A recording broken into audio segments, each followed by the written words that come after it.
ሰላም እንዴት ናችሁ?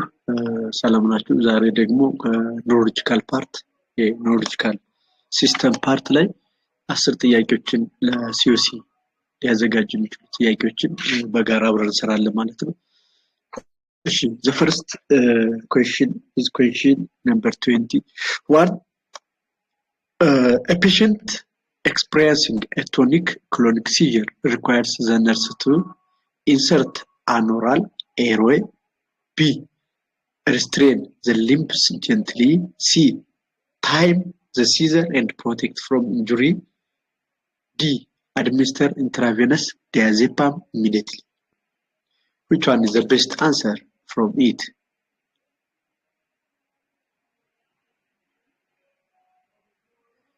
እንግዲህ ኒውሮሎጂካል ሲስተም ላይ ካሉ ጥያቄዎች መካከል ነው እንግዲህ ማለት ነው። A patient experiencing a tonic-clonic seizure requires the nurses to insert an oral airway, restrain the limbs gently, time the seizure and protect from injury, administer intravenous diazepam immediately. The best answer for it is C. During a seizure, the priority is safety. Seize በሚያደርግበት ጊዜ የመጀመሪያው ምንድን ነው የምናደርገው? We should keep the safety of the patient. Time the duration, protect from injury by padding surrounding. ጭንቅላቱ ጥርሱ ምላሱ እንዳይቆረጥ እሱ ፓድ ማድረግ ነው። Positions to prevent aspiration. Never insert anything in the mouth. Risk of injury ስለሚያመጣ ማለት ነው። Restrain can cause fracture. Restrain ማድረግ የለብንም ማለት ነው። It creates fracture and leave to get medication. Must monitor patients and emergency medication are typically given only for prolonged seizure. ከአምስት ደቂቃ በላይ ከሆነ ብቻ ለእነሱ ብቻ እንሰጣለን እንጂ ከዛ ውጭ ምንድን ነው የሚሆነው? ምንድን ነው የሚሆነው? Time the seize and protect from injury ማለት ሲዝ አድርጎ እስከሚጨርስ ድረስ ጊዜ እንሰጣለን። ከዛ በኋላ we should keep the safety of the patient. Number 22. A patient with a spinal cord injury at the thoracic vertebra seeks complaints of severe headache and diaphoretic above the injury.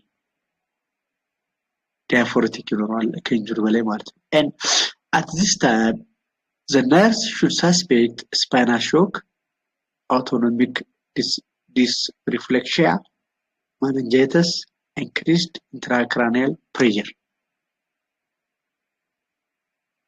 A patient with spinal cord injury at the thoracic vertebra seeks complaints of severe headache and diaphoretic above the injury. ከተጎዳበት በላይ diaphoretic switching ይኖረዋል ማለት ነው። Therefore, at this moment, what we suspect as a nurse: spinal shock, autonomic dysreflexia, meningitis, increased intracranial pressure. The best answer for it is autonomic dysreflexia is a medical emergency in patients with spinal cord injury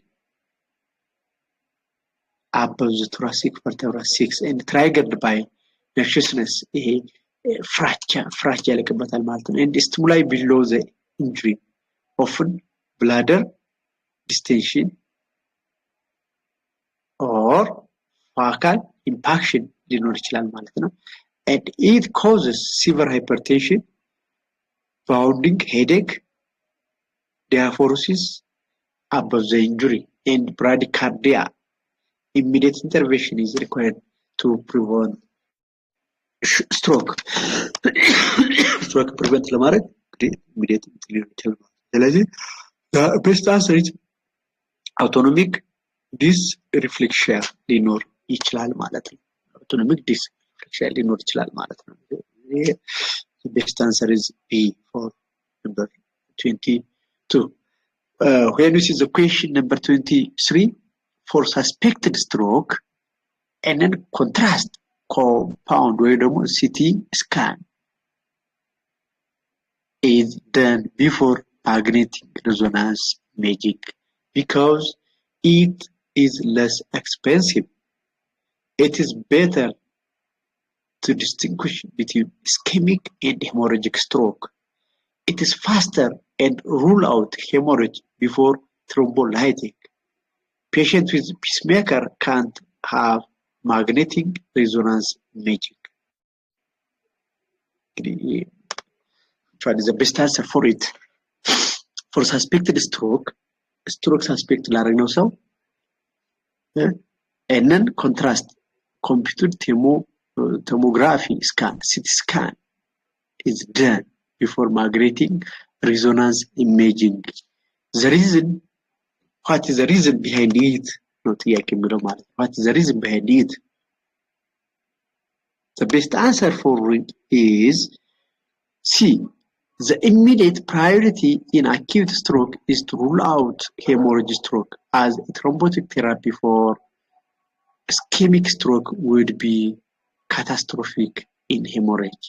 In contrast, the compound tomography is rapid, widely available, and excellent at detecting acute blood. In acute blood detect ለማድረግ በጣም excellent ነው ማለት when you compare that magnetic resonance MRI ከሚባለው ጋር ማለት ነው.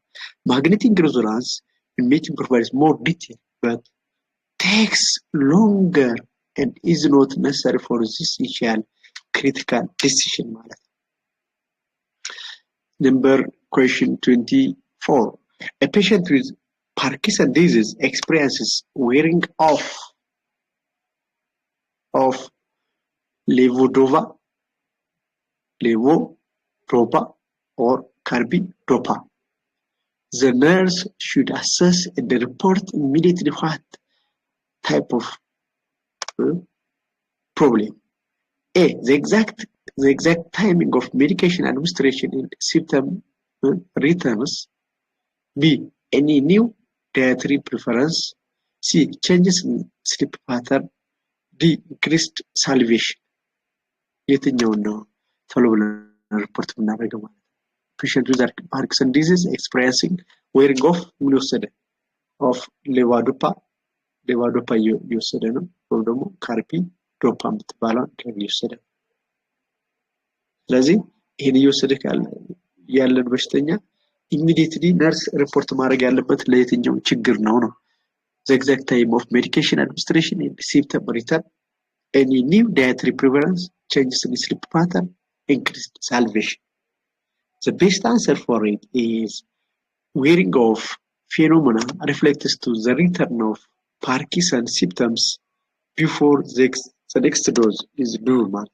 And precision documentation of medication, time, and symptom of pattern helps the provider adjust the regimen or changing dose frequency adding different medication ሊሆን ይችላል, adjusting protein intake ሊሆን ይችላል, which affect the levodopa የሚለውን ስለምናደርግ ምንድነው medication ታይሙን immediately report ማድረግ አለብን. Assess a comatose patient using the glaucoma scale and the patient opens eye to pain, makes comprehensive sounds and withdraws from pain. The score is ስንት ይሆናል? I open አይኑን ስንቆርጠው አይኑን የሚከፍት ከሆነ ከዛ ደግሞ የሚል ሳውንድ የሚያሰማ ከሆነ ከዛ withdrawal the pain እነዚህ ደም ማምረን የምናመጣው ውጤት I think 8 ይሆናል ማለት ነው. eye opening to pain 2, comprehensive sound 2, withdrawal from pain 4 sorry and the total ስንት ይሆናል? 8 ይሆናል ማለት ነው. The best answer is A ይሆናል ማለት ነው. Number 26. A patient with meningitis exhibits neutral rigidity. To assess this, the nurse would ask the patient to touch chin to chest, በችኑ chest እንዲነካ እናደርጋለን.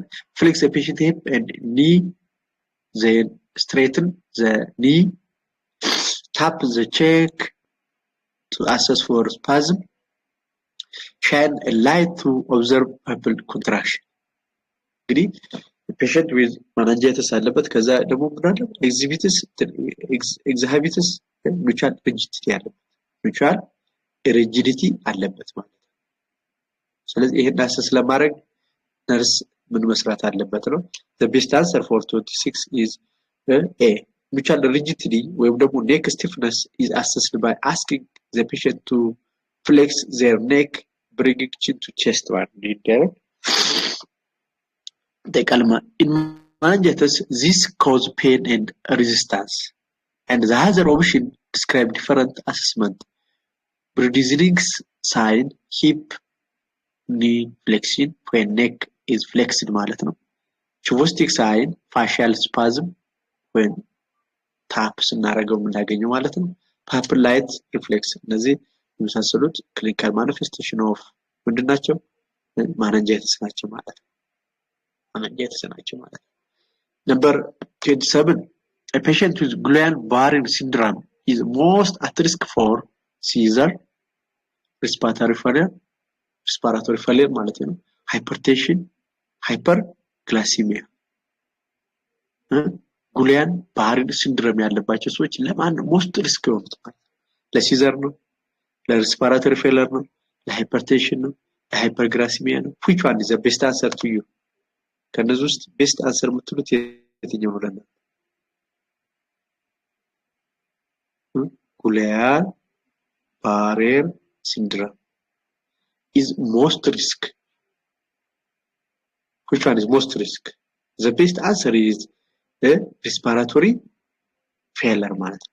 Guillain-Barré syndrome causes ascending paralysis that can affect respiratory muscles. respiratory muscle ምን ያደርጋል? አፌክት ያደርጋል። ምክንያቱም ከታች ወደ ላይ ነው እንትኑ ascending paralysis ነው የሚያሳየው እሱ ማለት ነው. And monitoring vital capacity and respiratory function is critical for Guillain-Barré syndrome ማለት ነው. because ይሄ ፓራሊሲስ እያደረገ ስለሚሄድ ምንድነው ሜካኒካል ቬንቲሌሽን ሊያስፈልጋቸው ስለሚችል ማለት ነው. ስለዚህ ክሪቲካሊ ምን እናደርጋለን? respiratory functionን follow እናደርጋለን ማለት ነው. while automatic instability can occur causing blood pressure fluctuation, respiratory failure is the most immediate life-threatening complication ማለት ነው. even if ደም ግፊታችን ቢጨምርም ግን respiratory failure is most life-threatening case ይሆናል ማለት ነው. ስለዚህ Guillain-Barré syndrome ያላቸው ሰዎች ምንድን ናቸው? they are risk for respiratory failure ማለት ነው. Number 28, the nurse administer mannitol to a patient with increased intracranial pressure. Mannitol administer ያደርጋል ነርሱ ማለት ነው. And the expected therapeutic effect for mannitol is vasoconstriction of cerebral arteries, reduction of cerebral edema, so osmosis, sedation to reduce metabolic demand, diuresis to lower blood pressure. Which one is the best answer? And what is the therapeutic effect of mannitol during increased intracranial pressure? Vasoconstriction of cerebral arteries, reduction of cerebral edema through osmosis, sedation to reduce metabolic demand, diuresis to lower blood pressure. Which one is the best answer for it? The best answer for the therapeutic effect of mannitol is osmotic diuretic ነው ዋና ዓላማው ማለት ነው. osmotic የሆኑ diuretic it reduction of cerebral edema through osmosis ነው. the best answer for this ማለት ነው. the mannitol therapeutic effect is reduce of cerebral edema by osmosis create ያደርጋል ማለት ነው. ስለዚህ mannitol is an osmotic diuretic that draws fluid from cerebral tissue into the vasculature, reduce cerebral edema and intracranial pressure by osmosis. While it causes diuresis, its primary action in the neurological emergency is osmotic reduction of brain swelling, not simply lowering blood pressure. ዋና ዓላማው ምንድነው? osmotic reduction. osmotically በኦስሞሲስ ፕሮሰስ ምን ያደርጋል? ብሬን ላይ ያለውን ፈሳሽ ሪዱስ ያደርጋል። ከዛ it helps to decrease the brain swelling ማለት brain swelling decrease ያደርጋል ማለት ነው. A patient with myasthenia gravis experiences increased weakness ይሄ አለው ማለት ነው። and the nurse should assess for medication overdose, medication underdose, both require immediate intervention. The difference cannot be determined at bedside. which one is the best answer for it? ማስተያ ግራቪስ ላላቸው ሰዎች ማለት ነው። the best answer for it is both colonic C ማለት ነው። the best answer is C ማለት both require immediate intervention ማለት ነው።